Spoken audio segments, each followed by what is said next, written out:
Ամեն ինչ սպասելի է ներկա իշխանություններից, որ կարող է անել սահմանների վերաբերյալ։ Բայց Վիեննայի 1969 թվականի պայմանագրային իրավունքի մասին կոնվենցիան հստակ նշում է այն հիմքերը, որով կարող են չեղարկվել ստորագրված կնքված պայմանագրեր, ինչպիսի խախտումներ կան։ Մասնավորապես 46-րդ հոդվածն ասում է, եթե կնքող կողմը ակնհայտորեն ոտնահարել է իր լիազորությունների շրջանակը, այսինքն գերազանցել է, ապա դա կարող է հիմք հանդիսանալ չեղարկելու համար։ Այսինքն, եթե ներկա իշխանությունները ոտնահարելով արդեն նշված հանրաքվեի մասին սահմանադրական օրենքի 4-րդ հոդվածը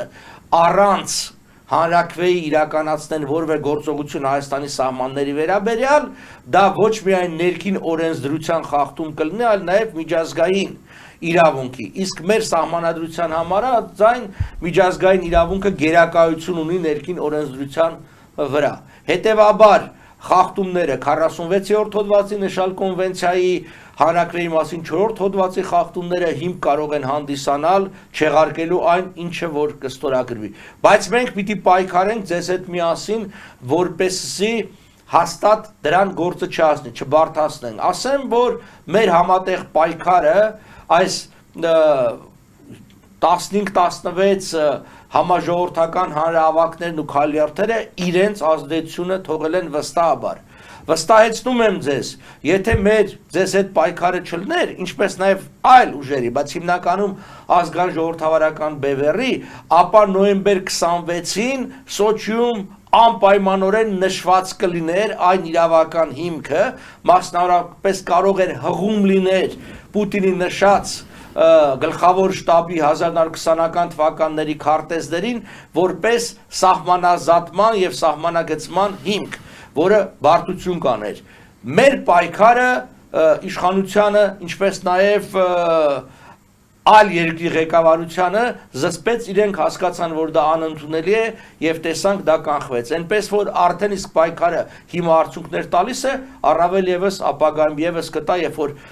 մեր ազդեցությունը ավելի մեծ կլինի։ Շնորհակալություն պարոն Պապլյան, այստեղ էլի հարց կա, համեցեք ներկայացեք։ Վարդան Արաքելյան, ես վերջի հաղորդումները այսօր առավոտյան Իրանի ներկայությունը, իրանց ներկայացուցիչները ատոմիկային ռումբի համար Բրուսելում, ուրեմն ասում էին, որ կարծես մի երկու շաբաթվա համար միտք ունեն, որ մնա։ Եվ դեռ մինչև այդ օրը չեն կարողացել որևէ, այսինքն եզրակացություն գալ եւ այգին շատ գաղտնա խոսակցություններ կային պալատի մեջ, որ չգիտեք, մեկը ձեր կարծիքը խնդրեմ եւ շատ կարճ մի հարց ունենք մի General Jeffrey, իր ազգանուն ես չգիտեմ, ամերիկահայ, որ Հայրիկյան, այո, Իրան ներկայությունը Սյունիքի մեջ, դրա մասին էլ շատ կսիրեմ, որ կարծիք հայտնեք, շնորհակալ եմ։ Այո,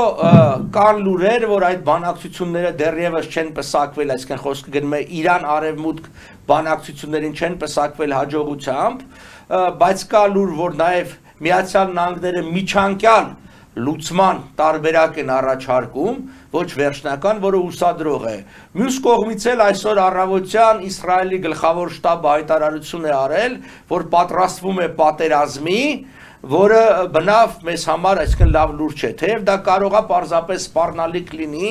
այսպես ասած ներքին վիճակին ապականությունացնելու համար Իրանում։ Վիճակը շատ բարդ է, ամեն պահ կարող է, այո, բռնկվել որոշակի բախումներ, մենք դրան պիտի պատրաստ լինենք, դրա համար էլ,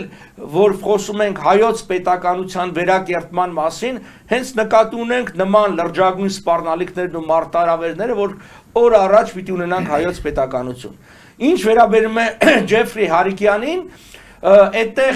ես անունը չեմ տա, բայց ինքը հաստատ կիմանա, որ իր մասին է խոսքը, ամերիկյան բանակի նախքին գնդապետ ունենք ձեր շարքերում նստած, որը շատ ավելի լավ է ճանաչում նրան, բայց պիտի ընդունել, որ ամերիկյան բանակի զինվորական ամերիկյան բանակի է, ինքը հրամանի ենթակա մարդ է, ինքը իհարկե կունենա սեփական համոզումներն ու հայացքները, գուցե ինչ-որ ժամանակ դա պետք լինի, բայց մենք պիտի միջպետական հարաբերությունների մակարդակով խնդիրները լուծենք։ Այստեղ արդեն պարոն Ավետիսյանը իր խոսքում հիշատակեց ՆԱՏՕ-ի ոչ անդամ Միացյալ Նահանգների հիմնական դաշնակից այդ կարգավիճակը, դա շատ կարևոր է եւ ամերիկահայությունը այստեղ կարևոր դեր ունի, ձեզ հետ միասին եթե մենք այդ կարգավիճակը ստանանք, վստահեցնում եմ ձեզ, դա կլինի օրինական հիմք ռազմաքաղաքական հարաբերություններ զարգացնելու համար Միացյալ Նահանգների բանակի հետ։ Բարև ողջունում եմ Արա Գուրեզյան, հարցս ուղղված է խորհրդի Երևանյան գրասենյակի բոլոր անդամներին, քանի որ դեկտեմբերի 2-ն է եւ խոսք գնաց այդ ստորագրելով ինչ որ բան փոխելու, ուզում եմ հետ գնանք 1920 թվականի դեկտեմբերի 2-ին, երբ որ թրկաբոլշևիկյան երկու փաստաթուղթ է ստորագրվել, այսինքն Հայաստանի կառավարությանը ստիպվել է իշխանությունը հանձնել Լեգրանին, մյուս կողմից Ալեքսանդրապոլում ստորագրել են Թուրքիայի հետ, Ղարաբաղի հետ պայմանագիրը։ Այսինքն հարցս հետևյալն է, ինչքանով է այս երկու թղթերը, սրանցից որն է կարևոր եւ ինչքանով են դրանք բացասական ազդեցություն ունեն Սևի պայմանագրի, Վիլսոնի իրավարար վեճերի վրա։ Այսինքն ունեն դրանք որևէ իրավական, քաղաքական ազդեցություն եւ ինչու ասենք չթողեցին, որ Լեգրանը թուրքերի հետ բան աներ, ասենք բոլշևիկները ոնց համաձայնվել էին վերնու Լենինը, այլ մի հատ էլ Հայաստանի կառավարությունը թույլ ստորագրել պարտքը դրեցին։ Շնորհակալություն։ Քանի որ հարցը պայմանագրերին է վերաբերում, թերևս նորից ես կպատասխանեմ, հետո իմ ընկերները եւս հնարավորություն կունենան տարբեր հարցերի պատասխանելու։ Այո, դեկտեմբեր 2-ին Հայաստանում տեղի ունեցավ իշխանափոխություն, որը երկար տարիներ ներկայացվում էր հեղափոխություն կամ սովետականացում բառերով, իրականությունը հետևյալն է՝ միջազգային իրավունքի տեսանկյունից կար Հայաստանում օրինական իշխանություն։ Լավ վատ դնենք մի կողմ, դա օրինական իշխանություն էր ճանաչված 20 թվականի հունվարից մի շարք երկրների կողմից, այդ թվում նաև այդ ժամանակ Ազգերի լիգայի խորհրդի անդամ երկրների կողմից։ Լեգրանի հետ ստորագրված փաստաթուղթը հետևանք էր մինչ այդ օգոստոս 25-ին Մոսկվայում ռուս-թուրքական կամ Լենին-Էնվեր գաղտնի համաձայնությամբ, որի հետևանքով սեպտեմբեր 28-ին, տեսեք շատ հետաքրքիր է, գրեթե նույն օրը սեպտեմբեր 28-ին 20 թվականի թուրքական բանակը արձակվեց Հայաստանի վրա, հայկական բանակը չկռվեց թուրքական բանակի դեմ, որտեղ այս թուրքերը ուրիշ թուրքեր էին, հեղափոխական թուրքեր էին, գիտեք, հոկտեմբեր 30-ին Գյումրին Կարսը առանց կրակոցի հանձնվեց,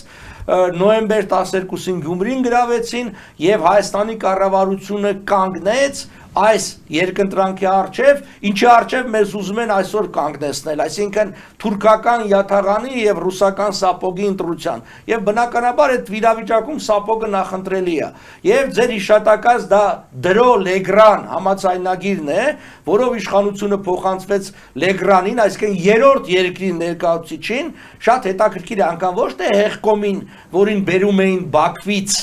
այլ Լեգրանը վերցրեց այդ իշխանությունը, հետո փոխանցեց Բաքվից բերած հեղկոմին։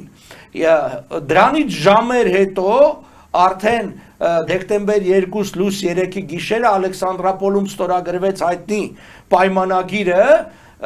եւ պիտի ասել, որ միջազգային իրավունքի տեսակետից այս երկու փաստաթղթեր անօրինական են, որովհետեւ առաջին, այսինքն Դրո Լեգրանը դա ակնհայտորեն օտար բանակի ներխուժման կամ ներխուժման սպառնալիքով իշխանափոխություն էր եւ նաեւ թուրքական հարձակումը շարունակելու սպառնալիք կար, իսկ Ալեքսանդրապոլի պայմանագիրը ստորագրելու ժամանակ հայկական կողմը արդեն իշխանություն չէր ներկայացնում, ստորագրողները մասնավորապես Խատիսյանը, Ղորղանյանը, իսկ թուրքական կողմը քեմալականները դեռևս իշխանություն չէին։ Այնպես որ եթե մենք հարցը պաշտոնապես բարձրացնենք, այս երկու փաստաթղթերից որևէ մեկը չի կարող Սևրի պայմանագրի կամ առավել ևս իրավարար վճռի հիմքերը խաթարել կամ խարխլել։ Սիրելի հայրենակից, ազգային ժողովրդավարական բևեռը շարունակում է ժողովրդի համախմբումը։ Դեկտեմբերի 11-ին, ժամը 15-ին, արի ազատության հրապարակ, միացիր ազատագրական պայքարին, տեր կանգնիր հայրենիքիդ։